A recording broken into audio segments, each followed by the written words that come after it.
Hola, qué gusto que nos acompañas en este tu programa México en tu vida. Estaremos conversando el día de hoy con la doctora Ángela Fontes Carrillo y Mauricio Montijo Lucero con un tema muy interesante: pueblos originarios de México y el Fondo Mixto Privado de Patrimonio Autónomo. Quiero saludar a Ángela Fontes Carrillo. Muchísimas gracias por estar aquí, doctora. Gracias. Muchas gracias, Angélica, y gracias a tu gran corazón por invitarnos e incluirnos en México en tu vida. Muchísimas gracias a Mauricio Montijo Lucero. Gracias por estar aquí. Las gracias son de aquí para allá. Me siento muy afortunado y muy agradecido por poder participar en esta ventana o en este foro hacia todos nuestros hermanos. Muchísimas gracias. Les presento, la doctora Ángela Fontes es consejera del Fondo Mixto Privado de Patrimonio Autónomo de los Pueblos Originarios, matrícula FMP M276 y coordinadora del Eje de Educación. Mauricio Montijo Lucero, él es representante común y agente liquidador del Fondo Mixto Privado de Patrimonio Autónomo de los Pueblos Originarios y la matrícula FMPM 276. Muchísimas gracias por estar aquí, a ambos, de verdad un honor tenerlos a ustedes. Mauricio, cuéntanos cómo es que surge este fondo, de dónde sale, qué hay con este fondo y cuál es su importancia para el pueblo de México. ¿De dónde sale? ¿Cuál es su importancia? ¿Y para qué viene al pueblo de México? Este fondo es la indemnización obligatoria que los acuerdos internacionales le exigen a todo país al constituirse, al formalizarse, al crearse una república, en este caso los Estados Unidos mexicanos, por acuerdo internacional que está incluso en el Convenio de Ginebra, en el artículo 13, 14 y 15 del...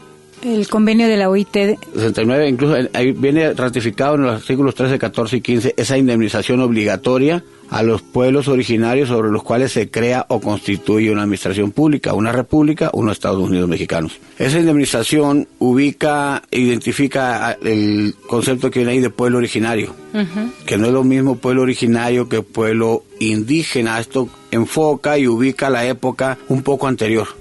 El pueblo originario, en el concepto total, es el que origina algo, y puede ser población indígena y no indígena. En este caso, gracias a Dios, el 100% es población indígena en 1910, cuando se censa a los que originan la actual república. El censo de 1900 en México tiene un concepto y un dictamen único. El 100% de la población en México es indígena en 1900. Sí. Estamos ubicando este asunto de pueblo originario y pueblo indígena desde un enfoque económico, administrativo, no lingüístico ni cultural, que es otro enfoque que se complementa, que no se opone, sino que se complementa. Enfocando esta indemnización desde el asunto económico administrativo, el hecho de ser un pueblo originario te convierte al mismo tiempo en socio fundador. Entonces nace una nación y nace un fondo, que es la indemnización. Claro. Nace una identidad como mexicano y nace una responsabilidad y un derecho como socio fundador de un fondo. Los conceptos y las leyes que protegen y tutelan este proceso de creación tanto del fondo como de la república son muy claros. Hasta la cuarta generación mantienes la personalidad. Y las generaciones en lo económico y en lo administrativo son de 33 años. Entonces estamos en la tercera generación apenas. Sí. Por lo tanto, en México todos somos mexicanos, todos somos indígenas. Todos somos socios fundadores de este patrimonio. Y todos somos originarios. Y todos somos originarios, porque todos contribuimos, nuestros bisabuelos, a que se generara y se creara esta nación. Y la indemnización que marca los convenios internacionales, que son obligatorios según el primero de la Constitución, abarca una extensión total del terreno y el total de la población. O sea, podríamos decir que este fondo va desde Baja California hasta Quintana Roo. Yucatán. Hasta allá. Abarca el 1.964.000 kilómetros, 1.964.335 kilómetros cuadrados, y los 116 millones de habitantes derechohabientes al 2013, o al último censo, falta actualizarlo.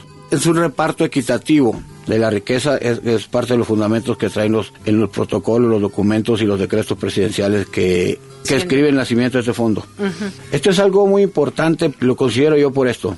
En materia y en aspecto y enfoque económico administrativo, no hay pueblos indígenas como lo tienen catalogados los antropólogos, y mis culpas para los antropólogos, pero no son economistas ni son administradores públicos. El aspecto lingüístico y cultural de una población no define sus derechos. Así es. Nada más los identifica en sus actos y en sus ceremonias y en sus tradiciones. Claro. Pero México no es una kermés. Exacto. México es una república, son los Estados Unidos mexicanos, es una administración y el enfoque correcto debe ser en el aspecto económico y administrativo. Únicamente enfocando este origen de la manera correcta y eliminando los vicios heredados de confundir indígena con los que hablan la lengua. Exacto. A enfocarlo debidamente como es, todos somos indígenas, porque todos somos mexicanos, porque entre todos aportamos nuestro terreno para crear esta república, y las leyes internacionales obligan y mantienen vigente esa acción de que se indemnice, y de ahí nace y se cree y se origina este fondo que tiene un objeto simple: elevar el nivel de vida de la población, garantizar su independencia y su autonomía económica. Así son los considerando los decretos. De acuerdo. Si en un decreto los considerando que es la fuente, el marco en que debe interpretarse todo lo que de ella emane, le está diciendo, mencionando la palabra economía, entonces el enfoque debe ser económico. Exacto. Y si está dentro de un decreto es un trámite administrativo. Entonces el enfoque y el marco de referencia, el fundamento jurídico, y como debe tratársenos a nosotros, los pueblos originarios, pueblos indígenas y mexicanos, que somos lo mismo, claro, al 100%, es en base de esa materia, ese sustento, ese fundamento. Ya. Y ahí es donde empieza a correrse el velo y a salir a flote la verdad. Todos los pueblos originarios y pueblos indígenas estamos dotados y reconocidos con una personalidad, con usos, costumbres, servidumbres y accesiones. Fíjate qué nombre tan largo tenemos, 2 nombres y 2 apellidos. Así es. No usos y costumbres, el folclore de andar en calzones o en guaraches bailando, eso no son usos y costumbres. Claro. Eso es el enfoque cultural lingüístico que se le ha dado, de los antropólogos, y no el enfoque original. Claro. Si yo nazco con una personalidad angélica, las leyes que me tutelan son las anteriores a que yo nazca con la personalidad. Las leyes anteriores a la personalidad de usos, costumbres, servidumbres y accesiones eran leyes económicas y administrativas. Ya no existía la Constitución. Así es.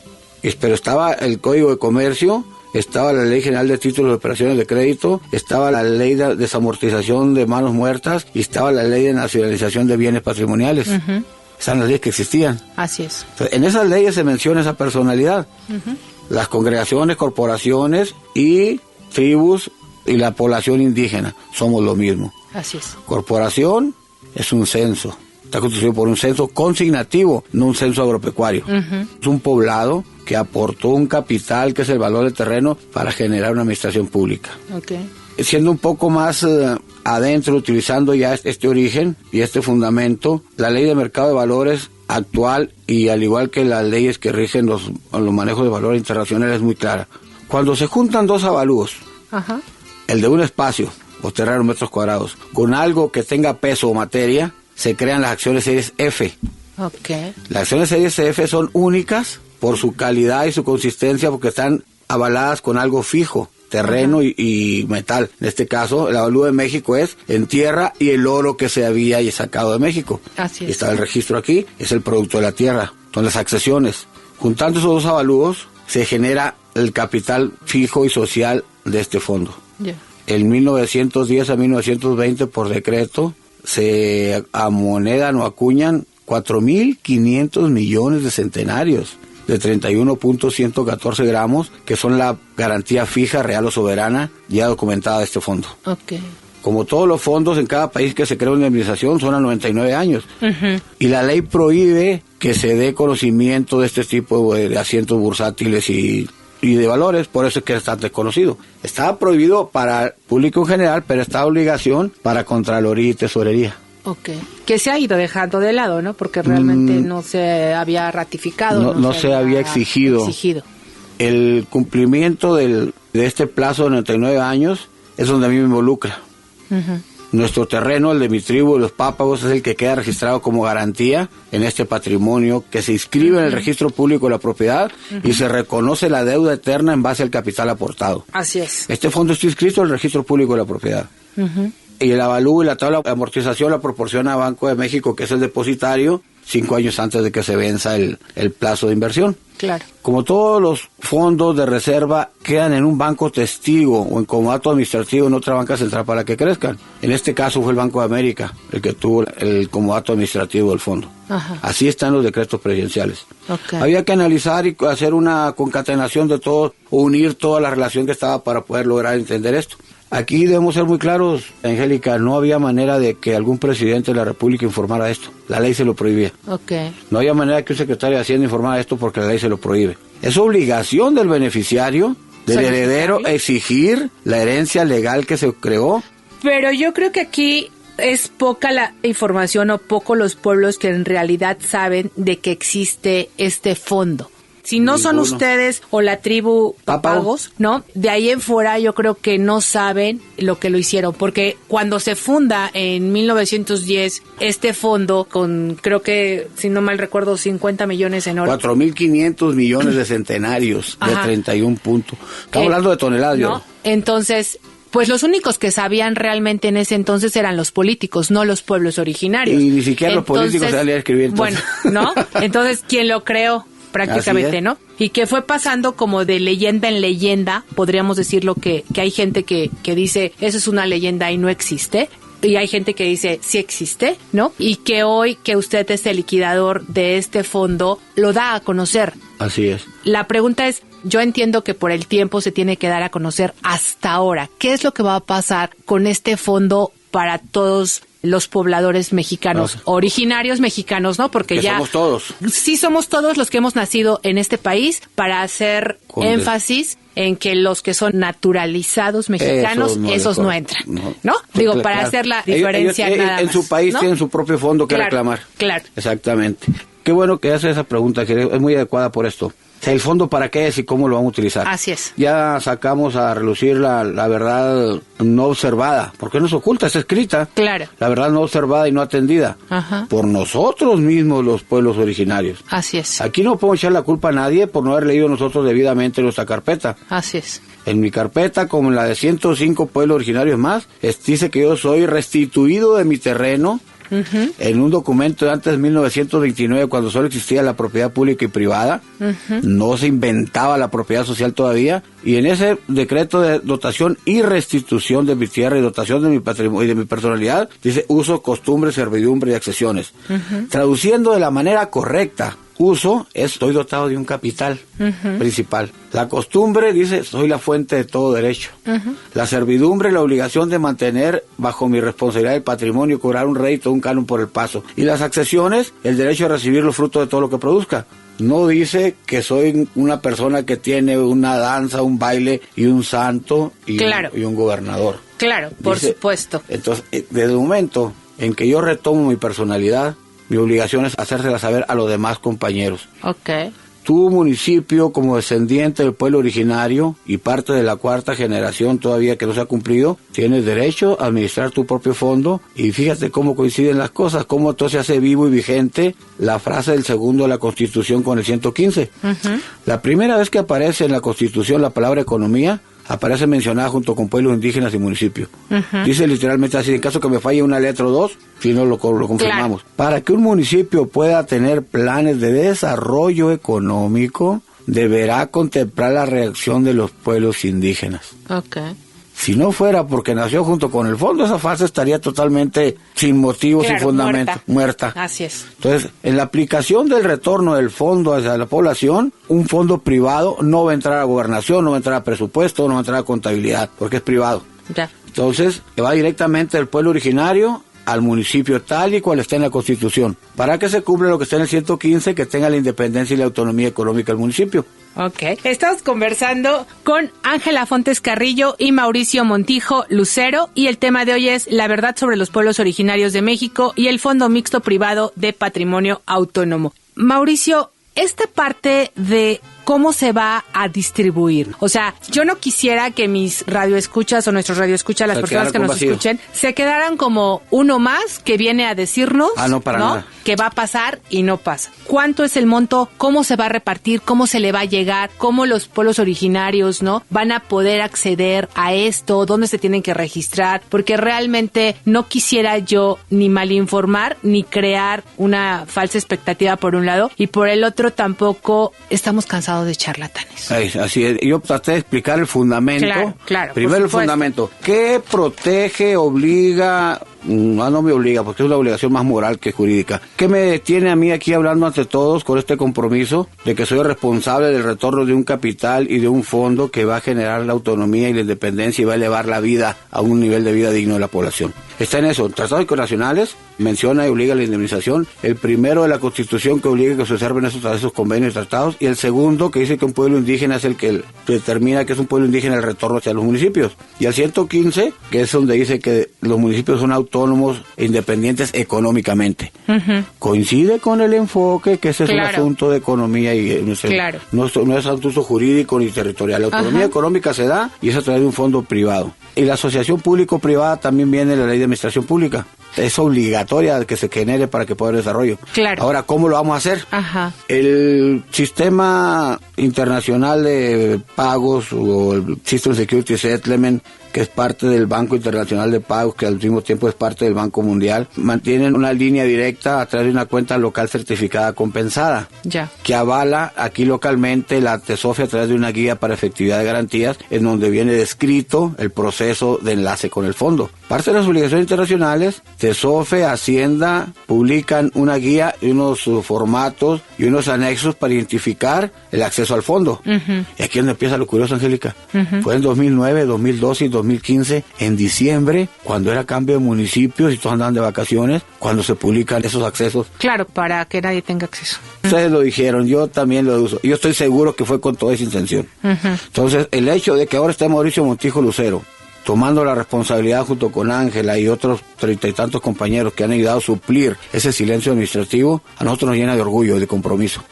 Y le podemos decir a cualquier funcionario público de los últimos 100 años que hicimos en 2 años el rescate de la economía, que ellos no pudieron en 100 años, porque nunca nos ubicaron de una manera correcta a los pueblos originarios, con esa servidumbre y esa costumbre que tenemos de mantener bajo nuestro resguardo el patrimonio de este fondo que duró 100 años creciendo. Esa es la función de nosotros, sustituir, acabar con ese silencio administrativo que esperemos por fin sea erradicado. Ni venimos a decir verdades a medias, ni venimos a hablar algo que no esté escrito en un documento y que sea exigible. Claro. Esto no es un proyecto, no es una gestión, no es una solicitud. El fondo está en etapa de ejecución, las instrucciones ya están en los correos de los presidentes municipales. De parte del correo del Fondo Mixto Privado, se envió a todas las alcaldías, a todos los municipios la información para el enlace. Pero ocupa a los presidentes municipales perder y eliminar ese vicio de no leer. Claro. Y actuar en base a mitotes, llamadas por teléfono y recomendaciones.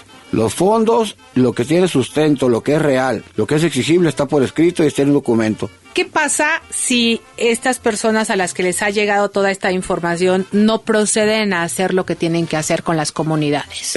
Con las poblaciones. Con las poblaciones. El fondo abarca 2.546 beneficiarios, 2.456 municipios y 90 pueblos originarios. O aplicando también el segundo de la Constitución, que dice que hay que diseñar el acceso, reconoce que no está diseñado el acceso. Nos permite a nosotros tomar la acción, la determinación de cómo no dejar desprotegida a la población. Estamos hablando de que ahorita tenemos cerca de 32 millones de habitantes enlazados a través de los municipios. Cerca de 900 y cacho municipios ya enlazados con el fondo. Empezamos con el estado de Oaxaca y con el estado de Guerrero porque son los más golpeados. Son 572 más 60 municipios. Pero a todos se les mandó ya el acceso a la información concentrada y actualizada, incluso 2 veces ya, para suplir esa desatención que tuvieron en diciembre de 2009, 2012 y 2015. A todo el presidente municipal que no nos conteste el correo lo tomamos como un repudio, lo cual nos habilita a nosotros a convocar directamente a la población. Actualizar el comité, que es la persona encargada, y a través de ellos generar el flujo y sustituir la eficiencia y la emisión de los presidentes municipales, que a mí en persona, cuando se los he expuesto, Angélica, incluso hubo uno que me aventó los papeles. Si esto es algo que no me puedo robar, no me interesa. El fondo no acepta baquetones, no acepta delincuentes ni gente que no tenga honestidad y sentido de servicio a la comunidad. Pero en ese caso la población podría... La población queda totalmente garantizada. Eliminamos aquel baquetón que logró engañar a la población, pero nosotros, con sus actitudes, sí nos define su verdadera personalidad y hasta ahí lo dejamos. Claro. Aquí es donde empieza y se vuelve tan importante la participación de Ángela. Tenemos esa cicatriz, ese trauma se llama, ¿verdad? No puede llamarlo de otra manera, no podemos confundir las cosas. Es una sociedad despojada, ultrajada, violada y casi extinguida. Tenemos un gran resentimiento de la población mexicana. Así es. Cuando vuelve algo tan puro, tan limpio, es obligatorio sanar. Ahorita Ángela nos podrá decir de la importancia de la educación. ¿En dónde se pueden comunicar las personas que quieran saber un poco más sobre este fondo y que digan, oye, pues a mí mi presidente no me ha dicho nada, no tengo la menor idea, ¿qué ocurre? ¿Hay algún teléfono o no? Si el presidente no acude, pues le pedimos a los secretarios, a cualquiera que tenga acceso dentro de los ayuntamientos y los cabildos, que ellos por favor sustituyan la omisión del presidente, le pongan la queja de vida y nos las hagan saber. Porque si a mí me dices, es que mi presidente no hace caso, no, claro, pero ¿hay algún teléfono? Ahorita te voy al correo, voy a esto. Por lo tanto, yo me ofrezco como el contacto del municipio para sustituirlo. Se vale. La ecuación de oficio por la omisión o el silencio administrativo del presidente la puede sustituir secretario, tesorero o alguno de los integrantes del cabildo del ayuntamiento de preferencia, para no hacer tan largo el tener que esperar a juntar el personal suficiente y sustituir la omisión. Aquí debemos ser también muy claros en esto, Angélica. Presidente municipal que no conteste los correos y que incurra en omisión, nosotros sí le vamos a abrir expediente. Porque está negando la ejecución, está interponiéndose la ejecución de un trámite administrativo, de una obra pública, es delito, y aparte está permitiendo que se siga postergando el acceso a la población de un derecho y un patrimonio que le corresponde. Ángela, dinos rápidamente tu participación como coordinadora en el eje de la educación. Bueno, primero, gracias, Angélica, por invitarnos a tu programa. Estamos muy contentos, yo en lo particular muy agradecida con la vida y con mi país, y ahora con el encuentro con Mauricio Montijo, que me ha invitado a formar parte del fondo, a formar parte del consejo consultivo, y me ha designado la tarea que trataré de cumplir con todo ánimo, con todo corazón, que es atender lo que tiene que ver con el eje educativo para los pueblos originarios. Y desde esa tarea es muy importante, hemos identificado que los pueblos, las comunidades, las localidades rurales e indígenas tienen una gran necesidad de ser acompañados a algunas tareas que les lleven desarrollo comunitario de manera integrativa, y mucho de lo que podremos hacer con el fondo una vez que se ejecute en estos pueblos, en estos municipios, será la capacitación y la formación. La capacitación que va desde el aspecto emocional y el diagnóstico de las demás necesidades, pasando por supuesto por el eje educativo. Y desde las escuelas que estamos planteando diseñar de manera conjunta y también operar de manera conjunta con nuestros pueblos originarios, se tendrán en los pueblos originarios, en estos 105 pueblos o naciones, que tendrán esa posibilidad de tener su propia universidad, su propia escuela, todos los grados educativos, rescatando la identidad, la pertenencia y pertinencia como pueblos originarios, donde se rescatará el orgullo, la dignidad y la fuerza de nuestros ancestros. Y esta parte de la educación, ¿ustedes van a ir a las comunidades, van a hacer jornadas o cómo va a estar? Nosotros estamos capacitando, formando a un grupo de facilitadores, de terapeutas comunitarios, le hemos llamado, que harán todo este trabajo de identificación y sanación de los pueblos originarios. Y también, por supuesto, hay toda una estructura que ha establecido Mauricio Montijo al interior de cada comunidad, que él quizá podrá hablar un poco más de esto. Tiene que ver con la formación de comités y consejos a quienes se les otorgarán estos capitales del fondo, que podrán administrar de debida manera, con el debido proceso y tendrán acceso a no solo al eje de educación, sino a los otros 3 ejes humanitarios, que es economía, para dar empleo y fortalecimiento a las economías sociales y solidarias, cooperativas, etcétera, en los pueblos, y también el eje de educación, el eje de alimentación y algo muy importante que es el eje de salud. Muy bien. ¿Algún comentario final, Mauricio Montijo, Ángela Fontes?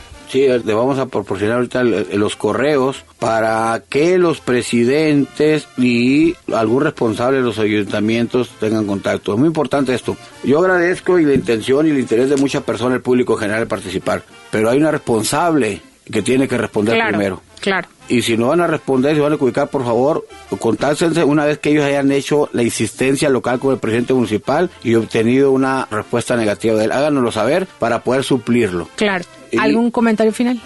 Pues agradecer el espacio, agradecer, bueno, aquí me está diciendo Mauricio que el fondo mixto privado no cuesta, es completamente gratuito, así que los presidentes, las comunidades, los pueblos, no se dejen sorprender. Les pedimos por favor que sean cuidadosos. Ninguna persona que vaya a hablarles o a ofrecerles bajar el fondo, no se dejen sorprender porque no se está pidiendo ninguna cantidad de recursos ni ningún porcentaje por ningún contrato. No constructora ni nada de eso. Entonces es importante eso, que los presidentes municipales y las poblaciones sean muy claras. No se está pidiendo ningún recurso porque tenemos conocimiento que hay algunas presidencias municipales que han sido sorprendidas y les han dado un porcentaje del fondo a los facilitadores o a los que les han ido a hablar del fondo. No forman parte de nuestro equipo ese grupo de personas que están queriendo hacer corrupción o hacer movimientos que no le corresponden al fondo ni al equipo central del fondo.